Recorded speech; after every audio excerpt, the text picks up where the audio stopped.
11h28.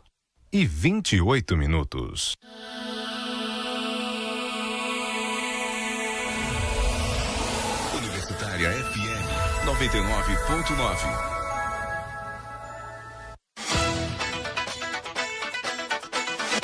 Fim de noite especial no domingo da Universitária FM. 9h, Ave Sangria. Não deixes a vela apagar, nem o mastro cair, nem a corda prender. Às 10, Zé Ramalho canta Bob Dylan. Escute o que diz o vento, my friend. O vento vai responder. E às 11h, Rei Charles. Yesterday, all my troubles seem so far away, yeah. Domingo, na 99.9, fim de noite especial. Universitária FM.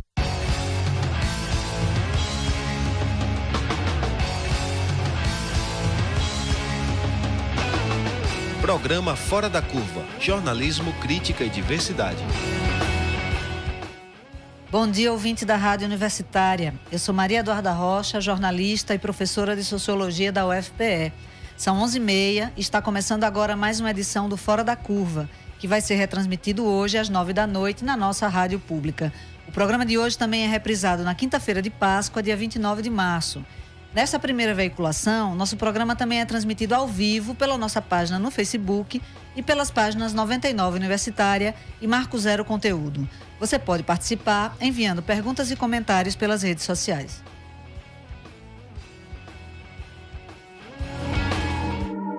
Vocês querem nos matar, nos controlar. Vocês não vão nos calar. Mesmo sangrando a gente vai calar. Pra marchar e gritar. Eu sou Marielle Cláudia, eu sou Marisa. Eu sou a preta que podia ser sua filha. Solidariedade, mais empatia. O povo preto tá sangrando todo dia. Eu não aguento mais viver oprimida nesse país sem democracia. Tô me sentindo acorrentada. Nós abrimos o programa da quinta-feira, 15 de março, direto do Fórum Social Mundial, em Salvador, mostrando ao vivo uma grande marcha que os participantes fizeram em memória da vereadora do PSOL, Marielle Franco, e do motorista dela, Anderson Gomes, executados no Rio. Naquele dia e ao longo desta semana, o luto e a revolta mobilizaram outras milhares de pessoas em atos espalhados pelo Brasil. Hoje, nós voltamos a falar de Marielle porque a indignação ainda permanece bem viva e com razão. As próprias autoridades de segurança pública já admitem que Marielle e Anderson foram vítimas de um crime político. Marielle denunciava abertamente a violência policial e criticava a intervenção militar no Rio. A atuação política da vereadora do PSOL era pautada pela defesa dos direitos das mulheres negras, dos LGBTs, dos moradores das favelas. A execução brutal de Marielle chamou a atenção para o risco que correm defensores e defensoras das minorias e dos direitos humanos no Brasil. O risco tornou-se ainda maior depois do golpe parlamentar. Somente em 2016, ano do golpe, um levantamento do Comitê Brasileiro de Defensores e Defensoras de Direitos Humanos registrou 66 assassinatos de militantes de causas sociais. Este ano, já foram 37 mortes. A maioria dos assassinatos ocorreu em conflitos no campo. Segundo a Comissão Pastoral da Terra, em 2016, o número de assassinatos de pessoas ligadas à luta no campo aumentou 22% em comparação com 2015. A Anistia Internacional aponta o Brasil como o país mais perigoso nas Américas para quem defende direitos humanos. Por isso, o Fora da Curva de hoje pergunta: por que estão matando quem luta por direitos? No estúdio com a gente está Giovana Oliveira, que realiza uma pesquisa de mestrado com este tema no programa de pós-graduação em Direitos Humanos da Universidade Federal de Pernambuco. Bom dia, Giovana, seja bem-vinda. Bom dia, obrigada a todos e todas. Também convidamos Plácido Júnior, agente da Comissão Pastoral da Terra, uma entidade ecumênica que apoia movimentos sociais ligados à luta no campo. Bom dia, Plácido. Bom dia, e a CPT que agradecer o convite do Fora da Curva. Para entrevistar Plácido e Giovana, está aqui comigo Luiz Carlos Pinto, jornalista da Marco Zero Conteúdo e professor de jornalismo da Universidade Católica de Pernambuco. Bom dia, Luiz. Bom ter você de volta. Bom dia, Eduardo. Bom dia a todos e todas. Então, Bom, eu queria começar já fazendo uma pergunta aos entrevistados. Marielle defendia os direitos humanos, era mãe solteira, mulher negra e lésbica. Ela cresceu numa favela e tinha uma ligação muito forte com a periferia. Ela era uma figura pública associada a muitas lutas sociais e, sobretudo, era uma voz que se levantava contra a violência policial nas favelas do Rio. Mas a gente não pode esquecer que Marielle também era uma representante do poder legislativo e, portanto, ela era uma autoridade. Ela foi eleita com mais de 46 mil votos. É uma autoridade que foi executada a sangue frio, com munição destinada à Polícia Federal e aos olhos de todo mundo. O que essa morte significa no contexto que nós vivemos hoje? Giovana? Bom, Luísa, eu penso que essa morte, ela significa exatamente um recado, né, muito, muito bem dado das elites, enfim, daqueles que detêm o poder, de dizer que uma pessoa que trabalha pela luta de direitos humanos, uma pessoa que vem da periferia, uma pessoa que vem de uma luta, né, de lutar por causas que não interessam a esse poder econômico, mesmo sendo autoridade, mesmo sendo legitimamente colocada num cargo pelo povo, através do voto, essa pessoa não importa. Então, não importa para essas elites. Então, é um recado muito bem dado, e que, na verdade, foi um tiro na culatra, porque ele questiona exatamente esse poder, ele questiona a intervenção no Rio. Então, foi uma morte que, infelizmente, significou um fato político muito importante dentro desse contexto político que a gente está vivendo. Plácio, o que é que você acha? Como é que você vê esse caso? É de muita preocupação o que ocorreu com a vereadora Marielle, né? Mas tem toda uma carga de simbolismo, porque, como bem falado por Giovanni e por você, ela representava bandeiras de lutas, né, de um povo que é silenciado o tempo todo. Quantas Marielles não se matam todos os dias nas periferias da cidade? Quantas mulheres negras, ativistas políticas se matam todo dia e não dão visibilidade a esses casos? Então foi um pouco de calar a voz do microfone. Marielle como um microfone que fazia difundir a indignação e a injustiça que se comete todo dia contra os povos no campo e na cidade brasileira, né? E aí traz um outro elemento fundamental, porque se mata também uma vereadora, como você bem falou, que ocupou um espaço burguês. Né? Ocupou um espaço burguês, e nesse espaço burguês nem assim ela foi aceita. Teve que eliminá-la porque ela fugia do contexto desse espaço. O Papa Francisco, há pouco tempo atrás, falava que a gente vive numa sociedade do descarte.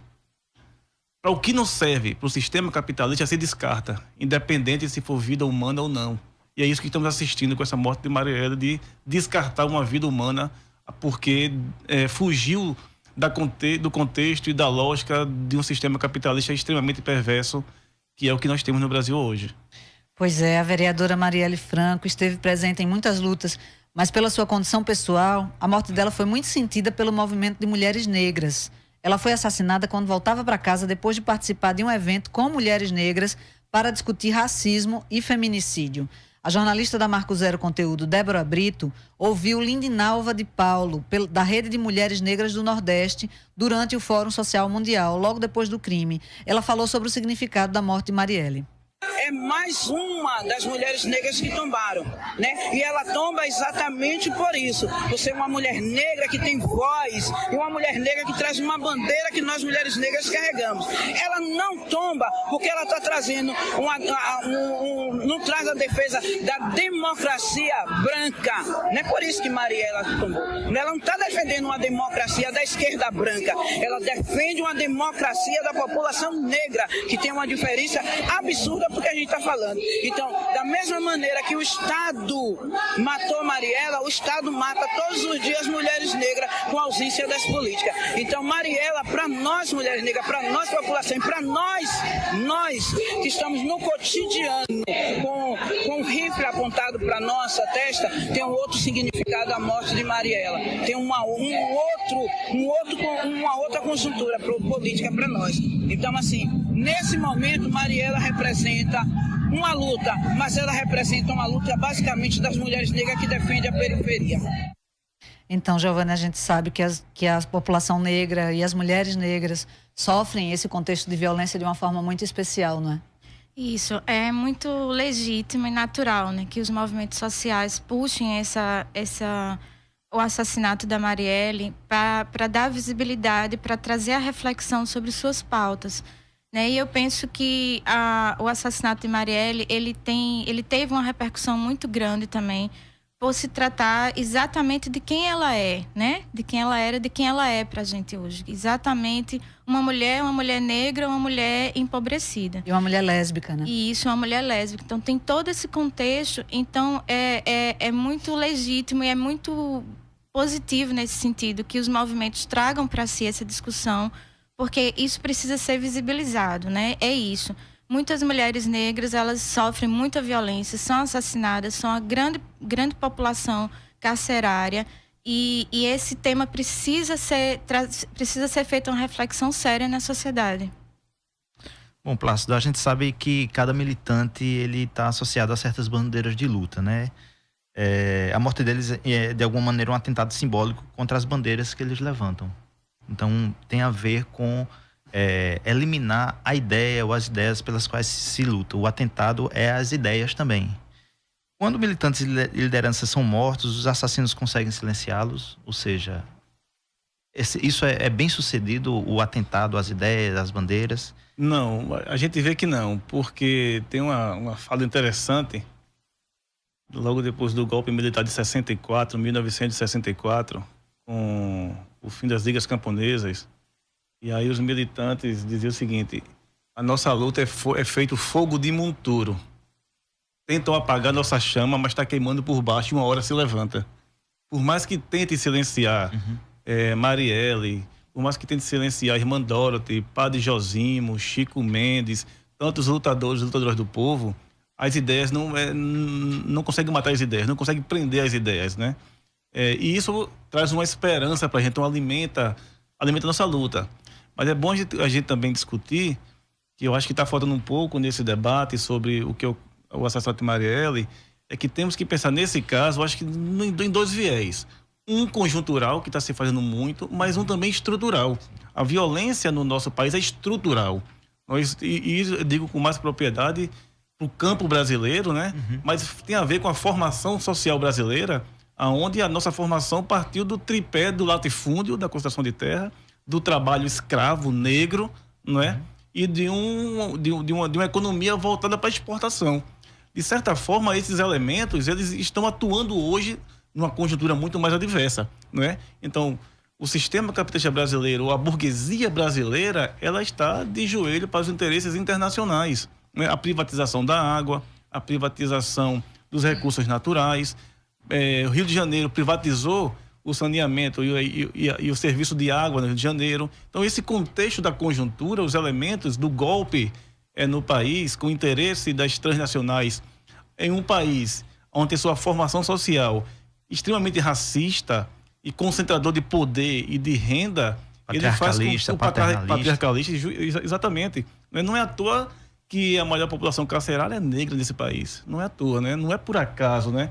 Não é por acaso que as mulheres das periferias, sobretudo da cidade, são as mais violentadas, né? Não é por acaso. Tem uma formação estrutural do país que faz com que os elementos da conjuntura se casem e que todo dia aconteçam várias Marielles na nossa sociedade.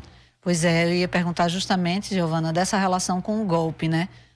Por que essa violência cresceu? Os dados são, né, 66 mortes desde 2016, 37 já esse ano, a gente ainda está no mês de março, já tem 37 mortes aí nessa conta. Qual é a relação que a gente pode estabelecer entre isso e o golpe de 2016? É isso, né, Eduardo? Também um pouco comentando a fala do Plácido. Desde o golpe, a gente vê um crescimento, né, de mais de 20% em assassinato de defensoras e defensores.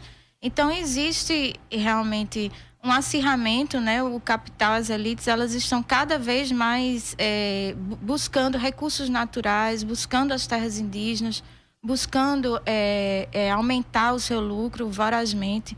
E isso vem a uma resistência dos defensores e defensores de direitos humanos, especialmente no campo, indígenas, quilombolas, né?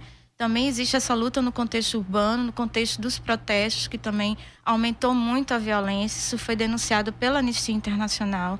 Então, nós temos uma situação realmente, como o Plácido comenta, que tem uma conjuntura e tem uma estrutura. A conjuntura do golpe aumentou, sim, a violência, aumentou o ataque aos direitos humanos, o sucateamento das políticas de direitos humanos, das políticas sociais. Então, são fatos que estão todos interligados, né? E o assassinato de Marielle, ele vem exatamente representar, né, um grande ataque aos direitos humanos, um grande ataque às causas sociais. É interessante observar que a gente está vendo o reacendimento de um debate social antigo e uma forma bastante perigosa de tratar desses problemas todos, né? A gente tem visto nas redes sociais muita postagem minimizando o crime e apontando Marielle como uma vítima de bandidos que ela, entre aspas, defenderia. Então, por que é que defender os direitos humanos é visto ainda como um sinônimo de defender o bandido? Talvez essa seja uma questão crucial no programa de hoje. Por que é que existe essa associação?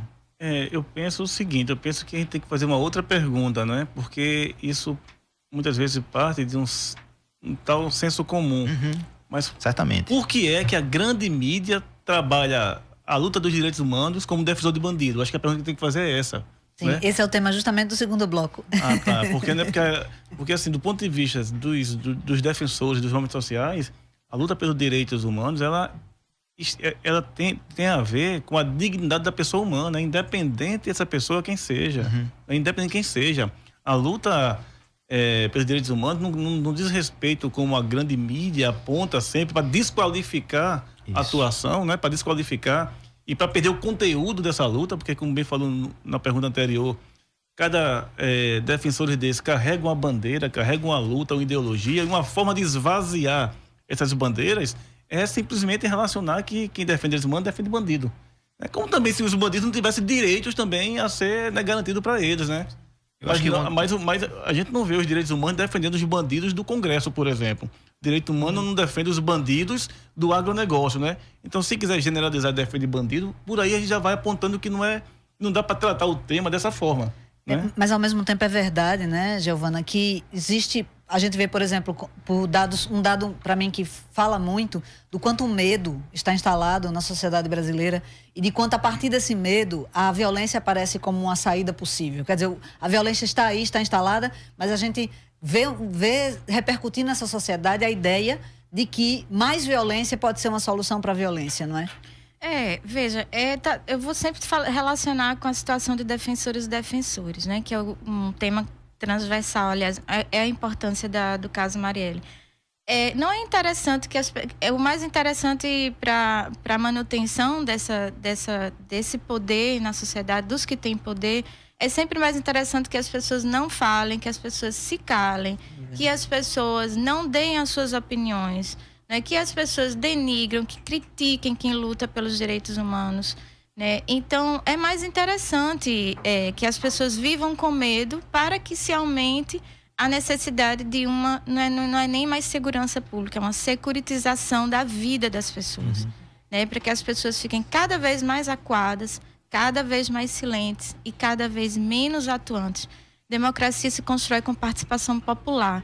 E para se calar a democracia, exatamente se instala o medo das pessoas falarem, o medo das pessoas lutarem por direitos humanos. Então tá tudo interligado, né? Eu até acrescentaria, além do medo, o choque, a raiva, a indignação, que são afetos que imobilizam, né? Imobilizam para a ação política de uma maneira geral. Sim, e o ódio, né, Luiz?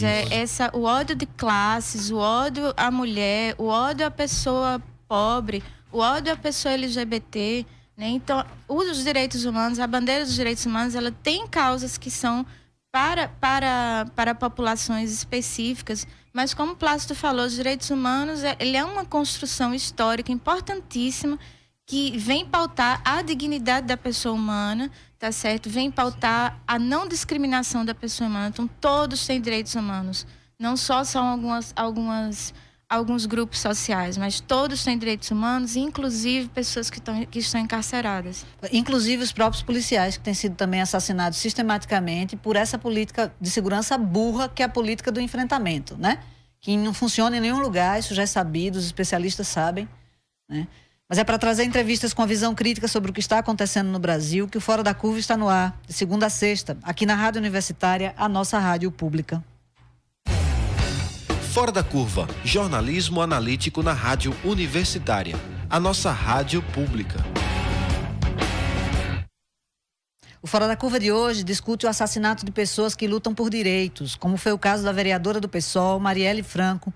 Para você que sintonizou agora, nós estamos aqui no estúdio com Giovana Oliveira, mestranda do programa de pós-graduação em Direitos Humanos da UFPE, e Plácido Júnior, agente da Comissão Pastoral da Terra. E por telefone, nós vamos conversar agora com Silvia Moretson, professora aposentada da Universidade Federal Fluminense e pesquisadora do Objetos, o Observatório de Ética Jornalística. Bom dia, Silvia. Seja bem-vinda ao Fora da Curva. E Plácido Júnior, agente da Comissão Pastoral da Terra. Por telefone, nós vamos conversar com Nelson, professora aposentada da Universidade Federal. Alô, Silvia, você me escuta? Pesquisadora do Observatório de Bom, a gente ia discutir com Silvia, ela ia trazer pra gente justamente um apanhado de como é que a mídia... Voltou? A gente teve um problema técnico aqui. Silvia, você me escuta? Tô ouvindo. Ah, agora a gente te escuta bem. Antes estava tendo eco da própria transmissão do rádio. Então, Silvia, como é que... A gente sabe que a mídia tem um papel determinante, né? No modo como a sociedade enxerga os crimes relacionados à defesa das minorias e dos direitos humanos. Como é que você analisa o papel da mídia na cobertura desse tipo de crime? Em especial, a cobertura do caso Marielle.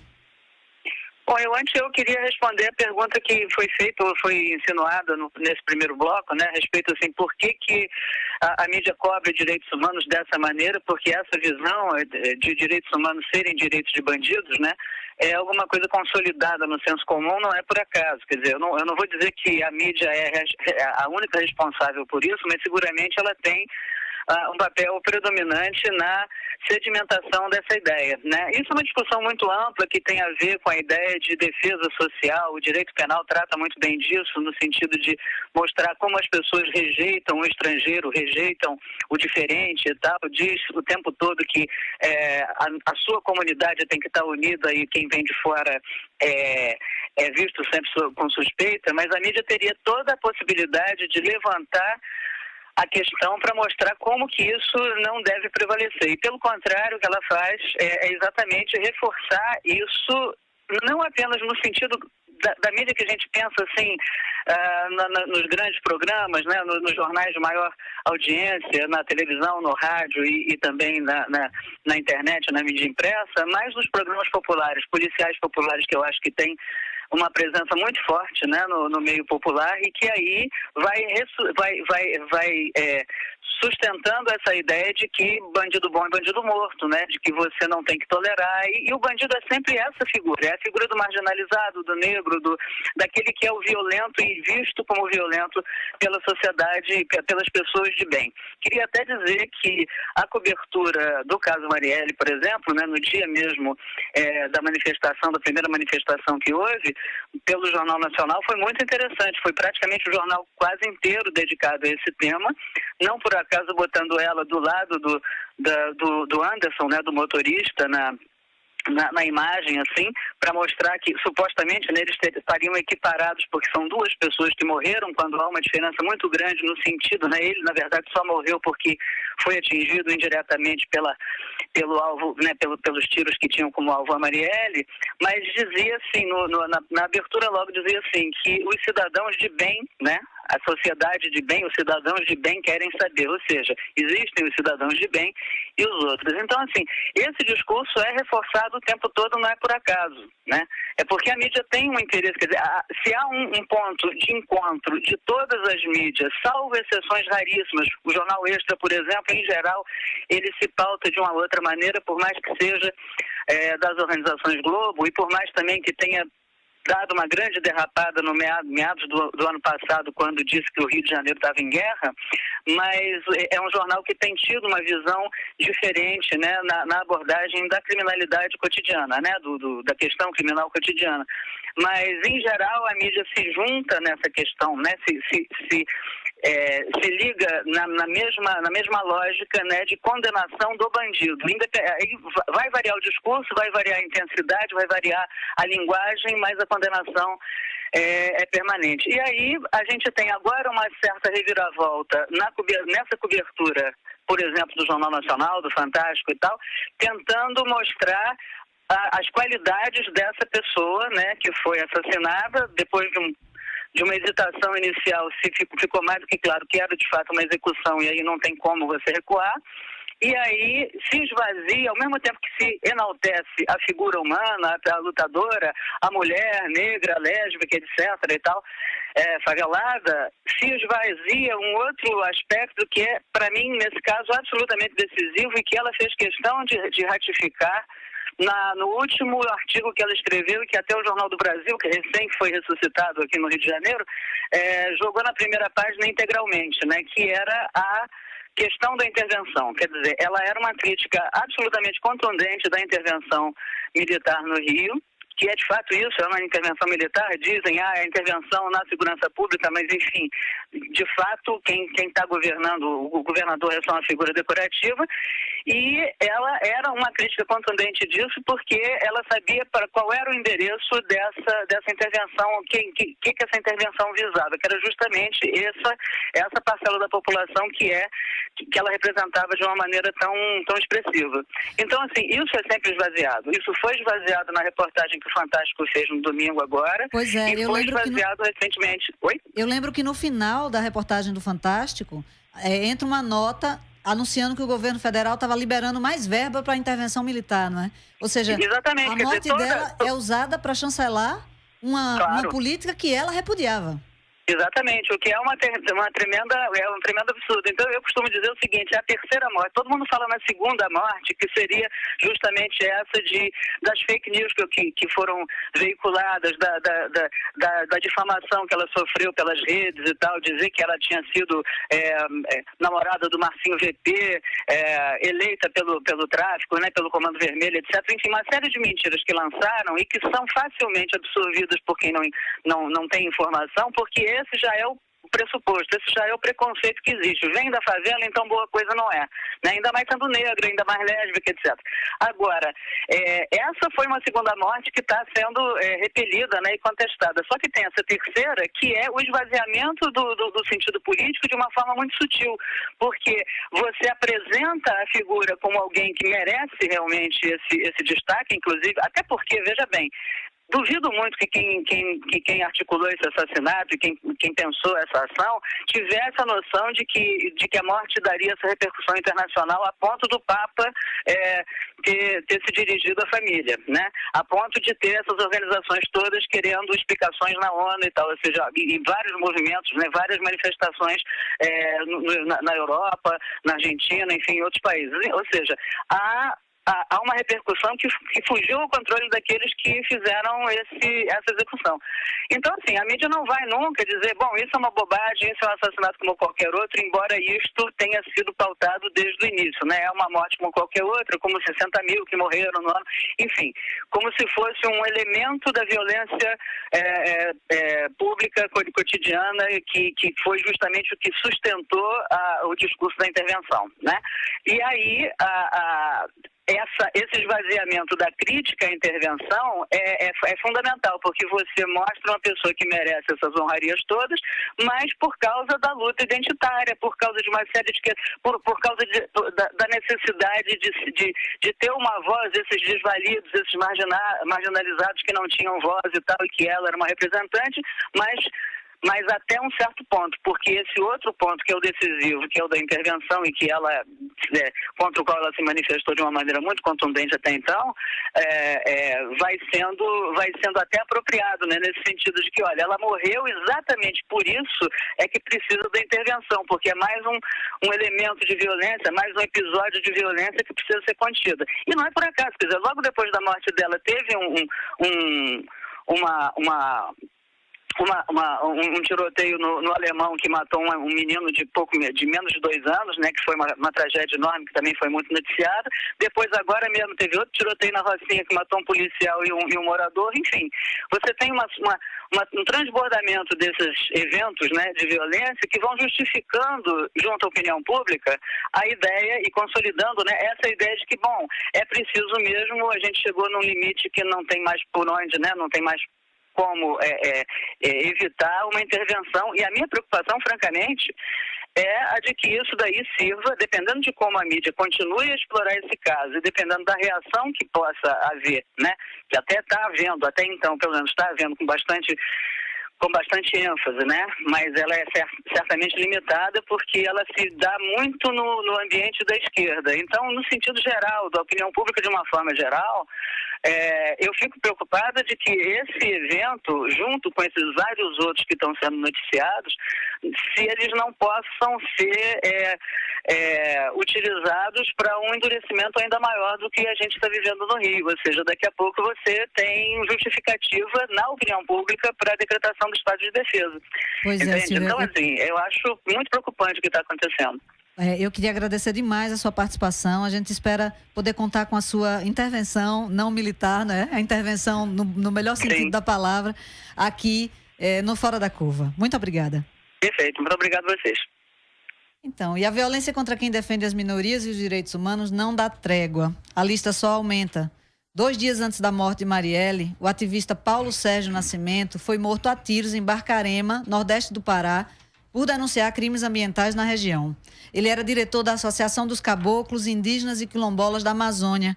E uma semana antes do assassinato de Marielle Anderson, o documentarista, arqueólogo e militante da causa indígena, Raoni Vale, sofreu um atentado na varanda de casa, em Alter do Chão, também no Pará.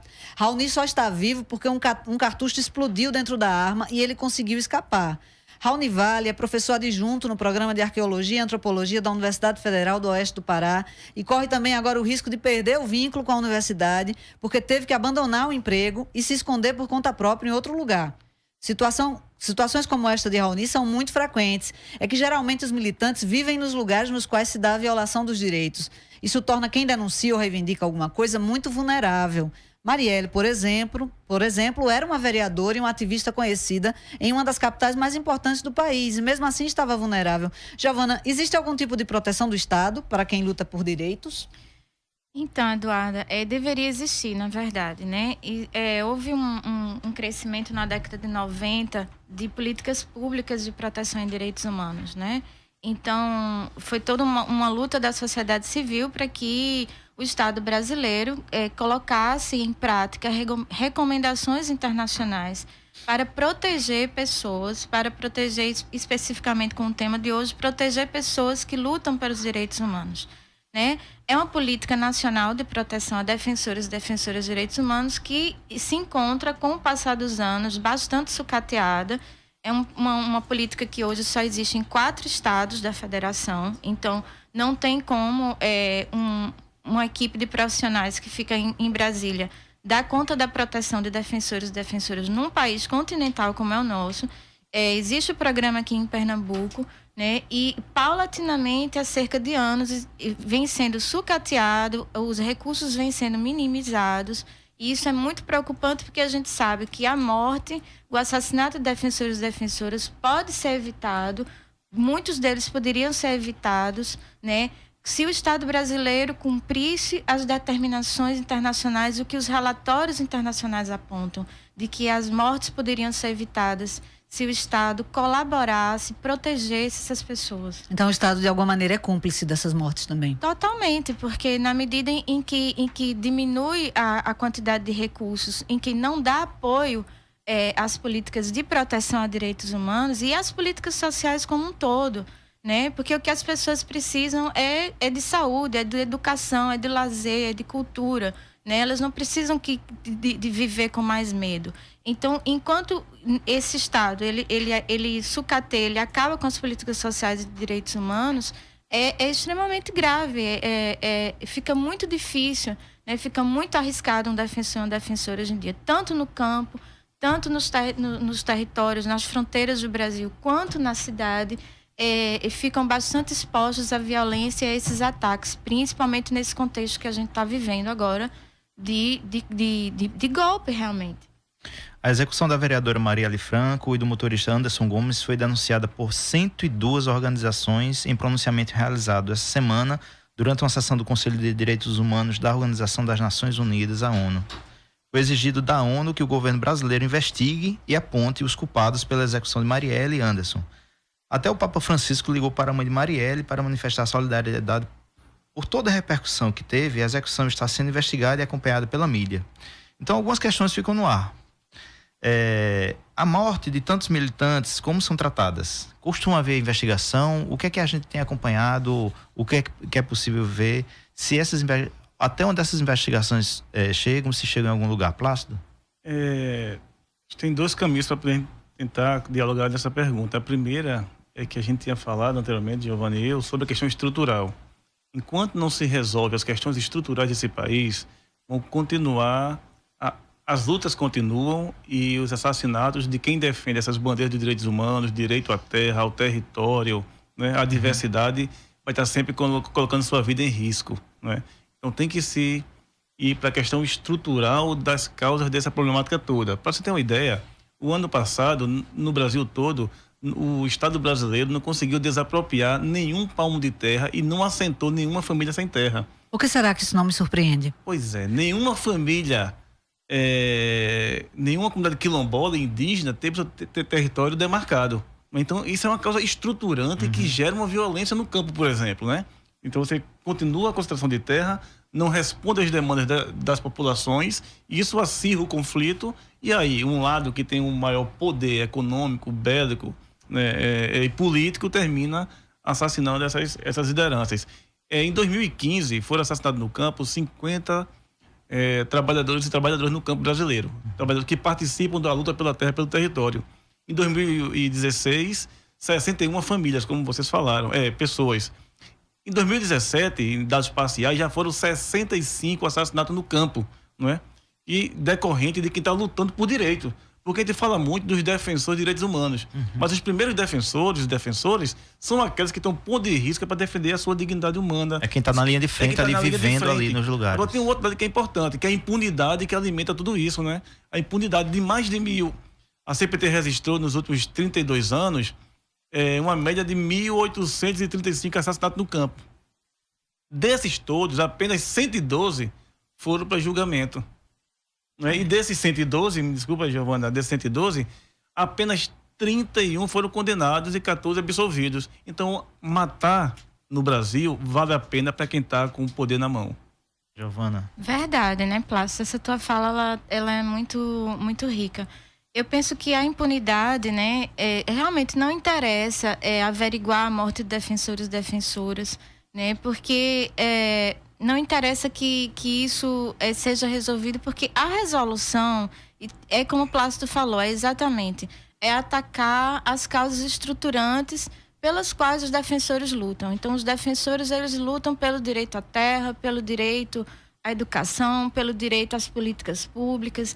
Então, se a gente não ataca, não compreende que o problema está nessas causas estruturais, né? Claro que o problema também são homicídios dessas pessoas, mas se a gente não compreende o que está mais atrás, a causa da luta dos defensores, a gente não vai compreender por que essas pessoas estão lutando. Então, é sempre bom dar esse retrocesso, dar essa olhada para trás, o que é que o nosso país carece tanto para a gente compreender por que as pessoas lutam, né? E também porque as pessoas se calam, né? Porque as pessoas não compreendem a luta de defensores e defensoras, né? Então, realmente preciso uma compreensão mais ampla. Bom, a gente vai ficando por aqui.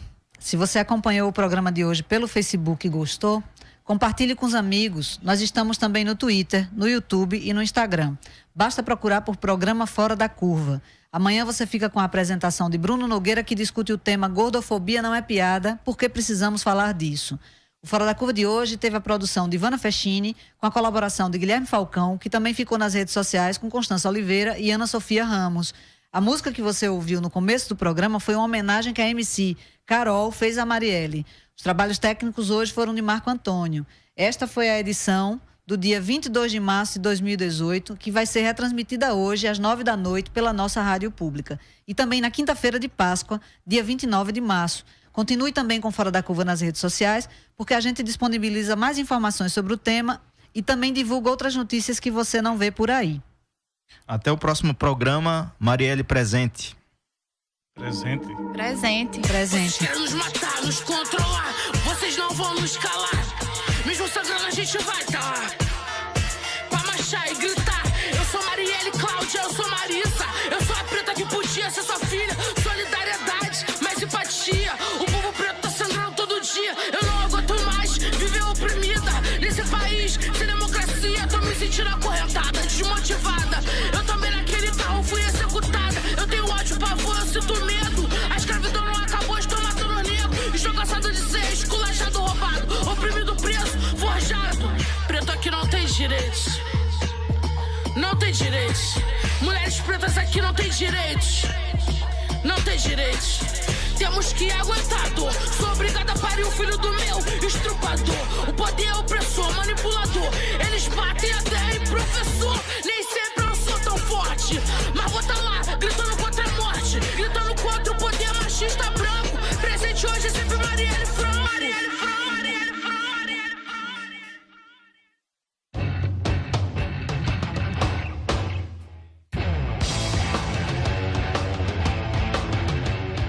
O programa Fora da Curva é uma realização do Departamento de Comunicação Social com o apoio do Departamento de Sociologia, do Núcleo de Design e Comunicação do Centro Acadêmico do Agreste e do Núcleo de Rádio e TV Universitária. Parceria com o Marco Zero Conteúdo, Centro de Cultura Luiz Freire, Centro das Mulheres do Cabo, Centro Sabiá e Terral Coletivo de Comunicação. Esse programa fica disponível nas nossas redes sociais, na nossa página do Facebook, no canal do YouTube e no Mixcloud. A música tema do nosso programa foi composta pela banda Diablo Motor. Programa Fora da Curva. A gente fala o que a maioria cala.